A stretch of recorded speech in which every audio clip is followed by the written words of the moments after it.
Les gars, je viens tout juste de réaliser quelque chose d'assez incroyable. En fait, la plupart des acteurs sur le marché de la crypto-monnaie se trompent totalement sur la prochaine évolution majeure, surtout en fait des marchés en général ainsi que de la crypto. Alors aujourd'hui, j'aimerais vous parler de ce qui, selon moi, risque de se passer prochainement. Et d'ailleurs, je vais avoir la preuve de tout ce que j'ai envie de vous montrer, des graphiques qui vont étayer ma thèse et vous expliquer pourquoi beaucoup de gens sont sur le point de se faire démolir par le prochain mouvement important. Alors restez par ici du début jusqu'à la fin de cette vidéo pour ces infos.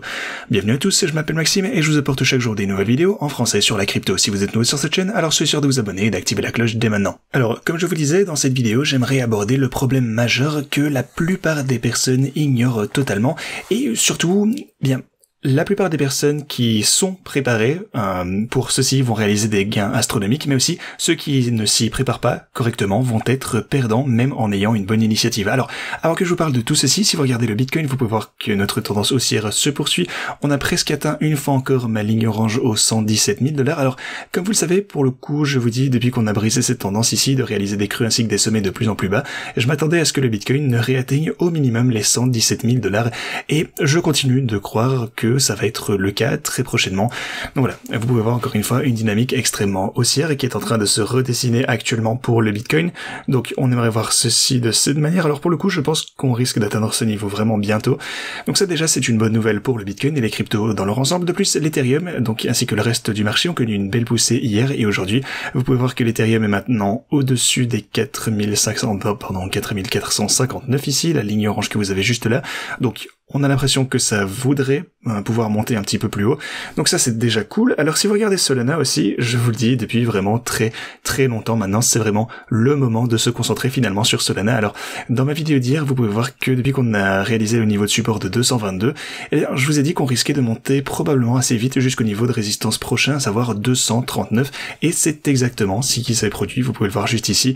On a atteint ce niveau de résistance au dollar près. Et c'est vraiment pour ça qu'il est si important de garder ces lignes orange, même si ça peut vous paraître minime. Je sais que beaucoup de personnes ne prennent pas forcément ça au sérieux, mais voilà, pour moi c'est important. En tout cas, ça a toujours marché. Vous pouvez voir que c'est exactement le prix qu'on a atteint, cette ligne orange ici. Donc 222, c'est le prix exact à partir duquel on a formé un support. Donc grosse poussée à partir d'ici, et je m'attends encore une fois à ce que Solana franchisse également ceci prochainement. Voilà, ça déjà c'est tout à fait incroyable, et c'est encore une fois conforme à mes attentes, ce qui est quelque chose d'autre de formidable. Alors bien entendu, mes stratégies trading fonctionnent incroyablement bien avec des poussées généralisées comme on peut le voir pour le moment. Mais ceci étant dit, eh bien si on prend Doge, on a également une belle progression à la hausse. XRP qui rebondit sur ma ligne orange ici, qui est toujours en forme. Cardano est également en hausse depuis ma dernière ligne orange. Alors Sui actuellement est tout juste au-dessus de ma résistance. Alors on pourrait considérer qu'on a franchi cette résistance, qui est absolument incroyable. On l'a franchi et maintenant on recherche à confirmer ce support, un petit peu tout comme on a pu le faire pour Solana ici. Donc une poussée, on réalise ce support sur les intervalles plus courts, et puis finalement après ça, une fois que c'est consolidé, on peut remonter. Donc la tendance est favorable pour Sui. Je m'attends à ce qu'on puisse atteindre les 4,12 $ relativement vite. Mais voilà, encore une fois, je vous tiendrai au courant tous les jours. Et si vous regardez également PP, on a franchi finalement la ligne orange, et vraiment beaucoup de drama ici. On a une grosse chandelle rouge, chandelle de côté en fait. Finalement on l'a dépassé, on a eu ce support et maintenant eh bien on recherche à confirmer ce support et remonter à partir d'ici.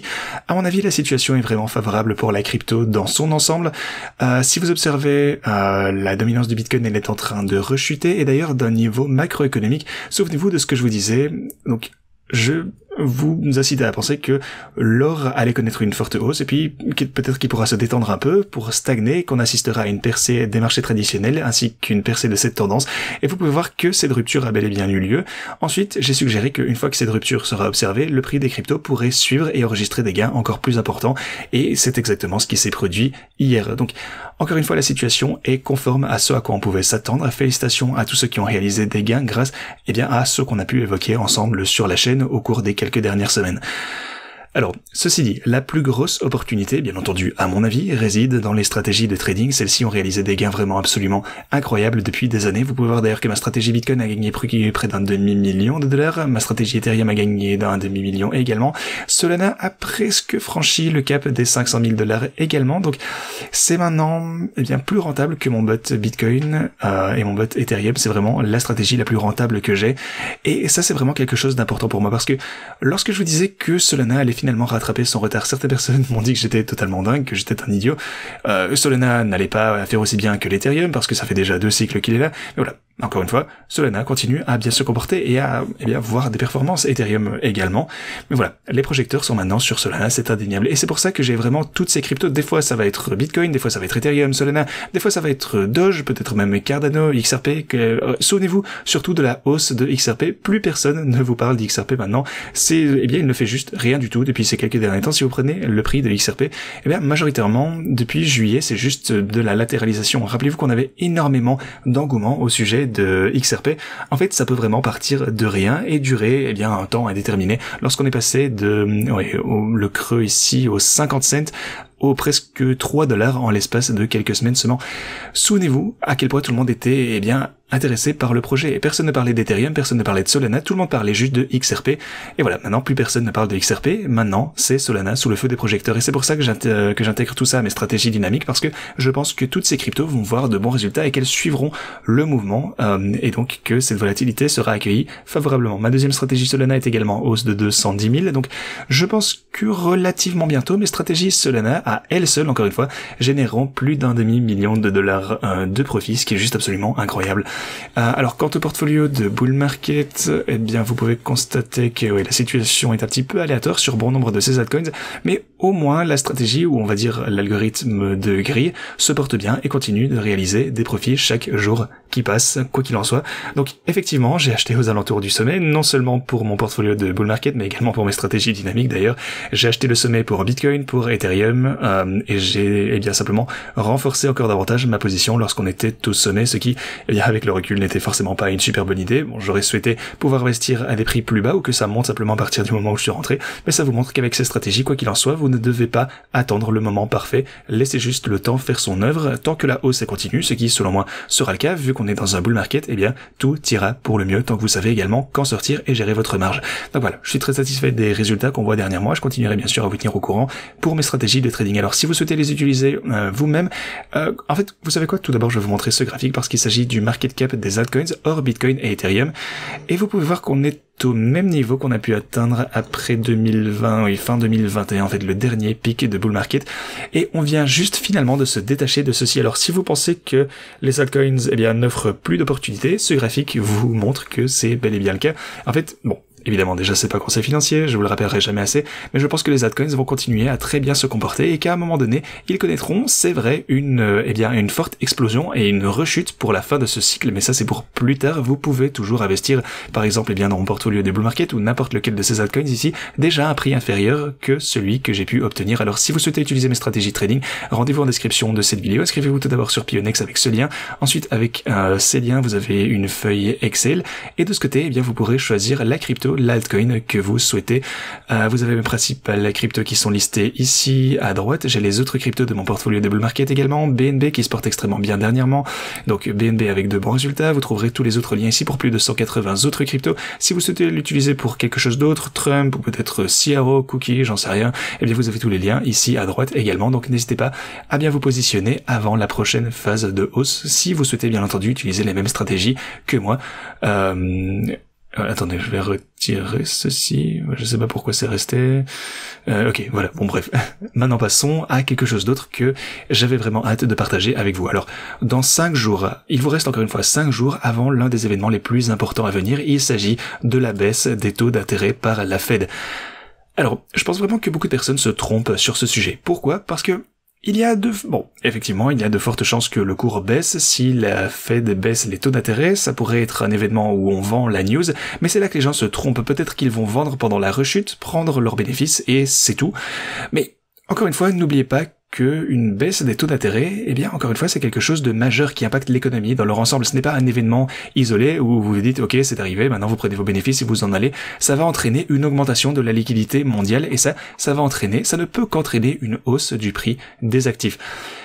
Alors, si vous regardez également quelque chose de plus fondamental, on a actuellement 7300 milliards de dollars dans les fonds communs de placement du marché monétaire. Alors, cet argent va devoir chercher un endroit, simplement, comment vont-ils placer tout ceci? C'est énormément d'argent. Alors pour rappel, si vous regardez les principaux fonds monétaires actuels, le rendement est d'environ 4%. Donc prenez ça, JP Morgan, on a Invesco 4% également. Alors si vous soustrayez l'inflation qui est généralement de 3%, eh bien ça vous reste et ça vous laisse 1%. Vous enlevez les frais, vous enlevez quelques autres éléments. Bon, ça dépend évidemment de votre banque, etc. Mais vous vous retrouvez à peine à l'équilibre en fait avec ces fonds monétaires. Donc c'est juste pour ne pas perdre de l'argent, mais pas pour en gagner. Donc voilà, vous conservez juste un certain pouvoir d'achat sans gagner de l'argent. Mais l'essentiel, c'est que tout ceci va bientôt devoir changer de méthode. Ils vont devoir trouver un moyen de placer cet argent. Et si vous regardez où le marché prévoit, eh bien, qu'on pourra se trouver à la fin de l'année 2025, il prévoit une baisse des taux d'intérêt d'environ 1%, voire 0,75, encore une fois, dans un cas un petit peu plus bearish. Donc ça, c'est 75 points de base ou 100 points de base. Alors si vous soustrayez ce pourcentage au fonds monétaire, vous vous retrouvez avec un rendement presque négatif. Alors gardez ceci à l'esprit. Et si vous regardez également combien d'argent peut passer des fonds monétaires en peu de temps vers les crypto-monnaies, ou que ce soit même, forcément ici on parle des cryptos, mais ça peut être les actions, donc le marché immobilier, etc. Eh bien, si vous regardez ce graphique, vous pouvez voir que c'est à ce moment-là que la Fed a commencé à augmenter les taux d'intérêt juste ici. Donc, prenez ça au début de l'année 2022, donc les taux d'intérêt, boum, ont augmenté.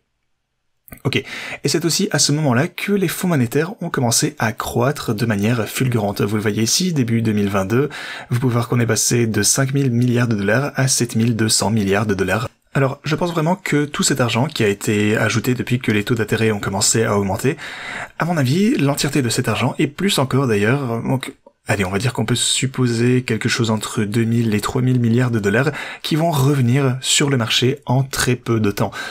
Alors, que pensez-vous, eh bien, que ceci va provoquer à nos actifs? Qu'est-ce que ça va faire alors au Bitcoin, même au marché boursier?